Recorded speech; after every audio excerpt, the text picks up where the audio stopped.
મિત્રો, સ્ટોરી સાંભળીને હોશ ઉડી જશે જ્યારે એક છોકરાની સગી બહેન તેના ઘરના બાથરૂમમાં નહાતી હોય છે ત્યારે તેનો પોતાનો અસલી ભાઈ તેને ગુપ્ત રીતે જોઈ રહ્યો હોય છે।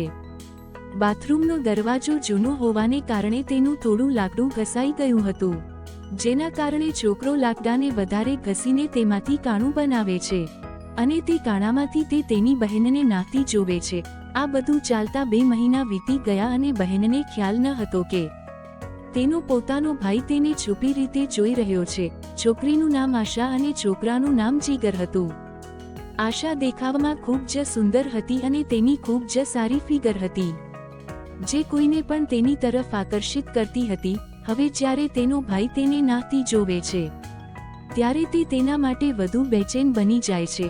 તેથી હવે જીગરે મનમાં પ્લાન બનાવવા માંડ્યા કે કોઈપણ રીતે એકવાર તે તેની બહેન સાથે સંબંધ સ્થાપિત કરી લે, પછી તેને માનસિક શાંતિ મળશે। પરંતુ તે સંબંધમાં તેની બહેન હોવાથી તે તેની સાથે આ રીતે સીધી વાત કરી શકતો ન હતો। તેને એક વાતનો ડર હતો કે જો મેં મારી બહેનને કંઈ કહ્યું તો તે મારાથી ગુસ્સે થઈ શકે છે અથવા તે મમ્મી પપ્પાને કહી શકે છે, જેના કારણે તેનું અપમાન થશે અને સજા પણ મળશે। તેથી હવે જીગરે એક પ્લાન બનાવવાનું શરૂ કર્યું અને તેણે એવો પ્લાન બનાવ્યો કે તમે બધા સાંભળીને ચોંકી જશો કે એક ભાઈ તેની બહેન સાથે પણ આવી ઘટના કરી શકે છે। આવી યોજના બનાવીને વ્યક્તિ પોતાની બહેનને ફસાવીને તેની સાથે સંબંધ સ્થાપિત કરી શકે છે। તમે જાતે જ વિચારવા મજબૂર થઈ જશો કે આ દુનિયામાં એવા લોકો રહે છે જે પોતાની બહેનને છોડતા નથી અને બહેન પણ તેમને તક આપી જ દે છે। જીગર તેની મોટી બહેન આશાને રોજ નાતી છુપાઈને જોતો હતો। આશાને આ વાતની જાણ ન હતી। હવે જીગર આ પ્લાન પર કામ કરી રહ્યો હતો। તે એ યોજના હતી કે જીગર તેના ફોનમાંથી એક છોકરીના નામની ફેક આઈડી બનાવી તેના પર છોકરીનો ફોટો લગાવી આઈડી બનાવવાનું શરૂ કર્યું। પછી તેની જ બહેનને ફ્રેન્ડ રિક્વેસ્ટ મોકલી। જ્યારે આશા તેના ફોન પર એક છોકરીની ફ્રેન્ડ રિક્વેસ્ટ જોવે છે ત્યારે તે તેનો સ્વીકાર કરે છે। હવે ફ્રેન્ડ રિક્વેસ્ટ સ્વીકારી લેવામાં આવી તો જીગરનું કામ તો વધુ સરળ બની ગયું હતું। આ દરમિયાન જીગરે વિનંતી મોકલી હતી ત્યારે તે તેની બહેન સાથે નજીકતા વધારવામાં હતો। તે તેની પાસે બેસતો, હસતો અને મજાક કરતો અને જો આશા ક્યાંક બેઠી હશે તો તે જાણી જોઈને તેની નજીક બેસવાનો શ્રેષ્ઠ પ્રયાસ કરતો। જીગરના વર્તનમાં ઘણો બદલાવ આવ્યો હતો। આશા પણ આ જોઈ રહી હતી કારણ કે જીગરે તેની સાથે મજાક કરવાનું શરૂ કરી દીધું હતું। તેની પાસે જઈને તે અટકી જ હતો। આશાને પણ લાગવા માંડ્યું કે કદાચ તેનો ભાઈ તેની પાસેથી કંઈક બીજું ઈચ્છે છે। એક દિવસ જીગરે આશાને કહેવાનું શરૂ કર્યું કે દીદી, તમારો કોઈ જસ્ટ ફ્રેન્ડ તો હશે? તો આશા કહેવા લાગી, નહીં, મારો કોઈ ફ્રેન્ડ નથી અને મને આમાં કોઈ રસ પણ નથી। હું આ પ્રકારની છોકરી નથી। મને આવા કોઈ કામમાં કોઈ રસ નથી જેમાં હૃદય આનંદથી છલકાવા લાગ્યો। હવે તે વિચારવા લાગ્યો કે જો તેનો બોયફ્રેન્ડ નથી તો તેની આંતરિક ઈચ્છાઓ જાગૃત થતી જ હશે, પરંતુ તેમ છતાં તે અજાણ્યો બાળક હોવાનો ઢોંગ કરીને કહેવા લાગ્યો કે જો કોઈ હોય તો કૃપા કરીને મને જણાવજો, હું કશું કહીશ નહીં। તમે મને તમારો શ્રેષ્ઠ મિત્ર બનાવી શકો છો। તમારો શ્રેષ્ઠ મિત્ર હોવાને કારણે તમે મને કહી શકો છો। આ સમયે એવું ન વિચારો કે હું તમારો ભાઈ છું। તમે મને તમારો મિત્ર ગણો। આશાએ કહ્યું, ના, મારો કોઈ બોયફ્રેન્ડ નથી અને મેં આ પ્રકારનું કામ ક્યારેય કર્યું નથી અને કરીશ પણ નહીં। હવે જીગર તેના પ્લાનિંગમાં વ્યસ્ત હતો અને હવે તેને છોકરીના આઈડીથી આશાને મેસેજ કરવાનું શરૂ કર્યું। હવે તે છોકરીનો મેસેજ આવ્યો હતો એટલે આશાએ પણ મેસેજનો જવાબ આપ્યો, પરંતુ આશાને ખબર ન હતી કે તેનો પોતાનો ભાઈ જ છોકરી હોવાનો ઢોંગ કરીને તેની સાથે વાત કરી રહ્યો છે અને ભવિષ્યમાં તેની સાથે શું થવાનું છે। છોકરી બની આશા સાથે વાત કરતી વખતે જીગરે કહ્યું કે શું તારો કોઈ બોયફ્રેન્ડ છે અને શું તે ક્યારેય કોઈની સાથે સંબંધ સ્થાપિત કર્યો છે? તો આશાએ ના પાડી અને કહ્યું કે મને આ બધામાં રસ નથી। ત્યારે જીગર કહે છે કે તું બોયફ્રેન્ડ બનાવી લે અને પછી તમારે તેની સાથે સંબંધ સ્થાપિત કરવાનો પ્રયાસ કરવો જોઈએ। આમાં તને ખૂબ સારું લાગશે અને ખૂબ આનંદ થશે। અને તેના મનમાં મૂંઝવણ ઊભી કરવા માટે જીગરે એમ પણ કહ્યું કે હું તો મારા ભાઈ સાથે ખૂબ જ એન્જોય કરું છું। જ્યારે પણ મને એવું લાગે ત્યારે હું મારા ભાઈને બોલાવું છું અને અમે બંને ભાઈ બહેન સાથે મળીને એકબીજા સાથે સંબંધ સ્થાપિત કરીએ છીએ। જ્યારે આશાએ આ વાત સાંભળી તો તેણે પૂછ્યું, શું તમે તમારા ભાઈ સાથે આ બધું કરો છો? તો જીગરે છોકરી બનીને કહ્યું કે હા, હું મારા ભાઈ સાથે જ આનંદ કરું છું. મને બહારના કોઈ છોકરા પર વિશ્વાસ નથી. કોણ જાણે ક્યારે કોઈ ચીટ નીકળે, તેથી જ મેં મારા ભાઈને મારો ફ્રેન્ડ બનાવ્યો છે અને હું તેની સાથે ખૂબ એન્જોય કરું છું અને અમે એકબીજા સાથે આનંદ કરીએ છીએ અને આ રીતે અમારા જીવનનો આનંદ માણીએ છીએ. કહેવાય છે ને મિત્રો, જો કોઈને ચડાવવા વાળું મળી જાય અથવા કોઈને સાથી મળે તો વ્યક્તિના મગજમાં કેટલીક ખરાબ બાબતો આવવા લાગે છે. હવે આશાના મનમાં પણ આવા વિચારો આવવા લાગ્યા. તે પણ આ વિચારવા લાગી કે જો તે છોકરી તેના ભાઈ સાથે આ બધું કરી શકતી હોય તો હું પણ મારા ભાઈ સાથે આવો સંબંધ રાખવાની કોશિશ કેમ ન કરું? પરંતુ તેના ભાઈને આ વાત કરવાની તેનામાં હિંમત નથી. તેથી આશા તેના ભાઈ સાથે અલગ વર્તન કરવા લાગી અને તેનું બદલાયેલું વર્તન જોઈને જીગરના મનમાં પણ લાડુ ફૂટવા લાગ્યા હતા. તે સમજી ગયો હતો કે મેં જે કહ્યું તેની તેના પર અસર થઈ ગઈ છે. આશા પણ જીગર પાસે આવતી અને તેની સાથે સરસ વાતો કરતી.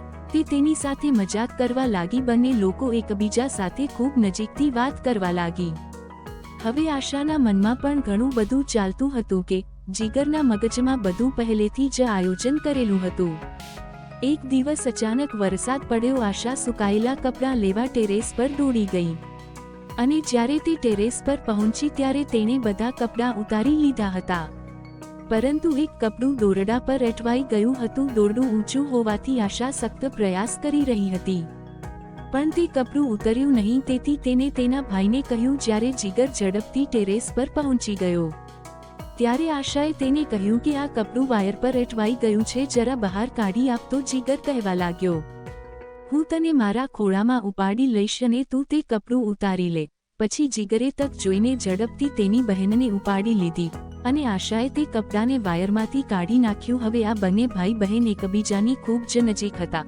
પછી જીગર આશાને અહીંયા ત્યાં સ્પર્શ કરવા લાગી અને તેની સાથે મજાક કરવા લાગ્યો. આશા પણ કોઈ વિરોધ કરતી ન હતી. તેણે પણ જીગરને પૂરો સાથ આપ્યો અને વરસાદમાં છત પર બે ભાઈ બહેન વચ્ચે જે ન થવું જોઈએ તે બધું થયું.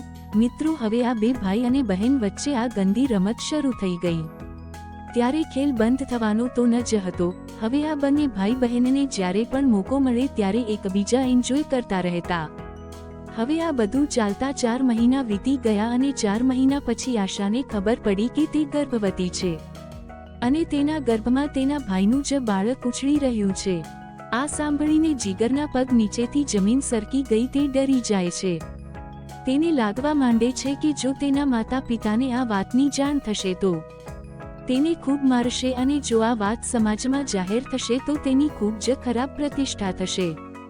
દરેક કોઈ કહેશે કે તું આ બધું તારી બહેન સાથે જ કરવા માટે બાકી રહી ગયો છે. તેથી જીગર અને આશાએ સાથે મળીને એક પ્લાન બનાવ્યો હતો કે ચાલો આ બાળકનો ગર્ભપાત કરીએ.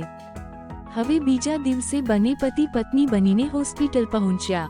પરંતુ હોસ્પિટલના સ્ટાફે ગર્ભપાત કરવાની સ્પષ્ટ ના પાડી દીધી. ડોક્ટરે સ્પષ્ટપણે ના પાડી દીધી કે અમે આ પ્રકારનો ગર્ભપાત નથી કરતા. હવે આ બંને લોકો ઘણા ટેન્શનમાં હતા. આ બંને ભાઈ બહેનને તેમનું જીવન મૃત્યુ કરતાં પણ વધુ ખરાબ લાગી રહ્યું હતું.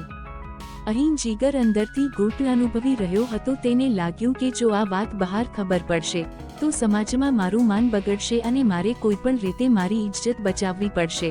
હવે આ લોકોએ એક પછી એક ઘણી જગ્યાએ પ્રયાસ કર્યો જ્યાં સુધી તેમનો સંબંધ હતો, પરંતુ કોઈ હોસ્પિટલ ગર્ભપાત માટે તૈયાર ન હતી. આ લોકો જ્યાં પણ ગયા હોસ્પિટલના દરેક વ્યક્તિ એવું કહેતા હતા કે તમે તમારા ઘરના કોઈ વડીલને લાવો. હવે જીગરનું ટેન્શન વધી રહ્યું હતું. જીગર મનમાં ખૂબ જ પરેશાન થઈ રહ્યો હતો અને ગુસ્સે થઈ રહ્યો હતો. પછી જીગરે એક પ્લાન બનાવ્યું અને તેની બહેનને કહ્યું કે કાલે તમે મારી સાથે નવી જગ્યાએ આવો. ત્યાં હું તને મારી સાથે લઈ જઈશ જ્યાં તમારું ગર્ભપાત પણ થશે અને અમે આ સમસ્યામાંથી સરળતાથી છુટકારો મેળવીશું. તેથી બીજા દિવસે આશા કોલેજ જવાનું કહીને ઘરેથી નીકળી હતી. થોડા સમય પછી જીગર પણ કોલેજ છોડીને જતી તો રહ્યો. થોડી દૂર ગયા પછી બંને ભાઈ બહેન મળ્યા. જ્યારે આશા આવી તો જીગરે તેને મોટરસાયકલ પર બેસાડી અને તેને જંગલ તરફ લઈ જવા લાગ્યો. જ્યારે તે જંગલ તરફ જઈ રહ્યો હતો ત્યારે આશા તેને પૂછવા લાગી કે આ રસ્તો જંગલ તરફ જાય છે તો આપણે ક્યાં જઈ રહ્યા છીએ? તો જીગરે કહ્યું કે ચિંતા ન કર, ત્યાં એક હોસ્પિટલ છે તે થોડું નાનું છે અને આ જંગલ પાર કરીને અમે એક દવાખાને જશું અને ત્યાં જવું તારું ગર્ભપાત કરાવીશ. આશા પણ બાઇક પર આરામથી બેઠી હતી.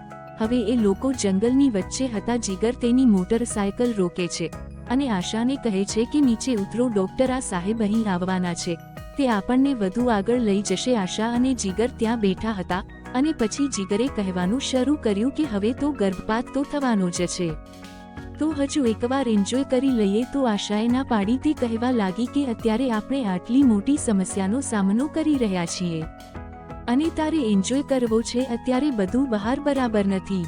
પણ જ્યારે જીગરે જીદ કરવાનું શરૂ કર્યું ત્યારે તેને તેની જીત સ્વીકારી લીધી અને આ બંને ભાઈ બહેન જંગલમાં શરૂ થઈ ગયા. એન્જોય સમયે જીગરે એક વસ્તુ કાઢી અને આશાના માથા પર વાર કર્યો. આશા ત્યાં ઢેર થઈ ગઈ. પછી જીગરે આશાના મૃતદેહને ત્યાં જ દફનાવ્યો અને ત્યાંથી સીધો તેના ઘરે આવ્યો અને ચૂપચાપ બેસી ગયો.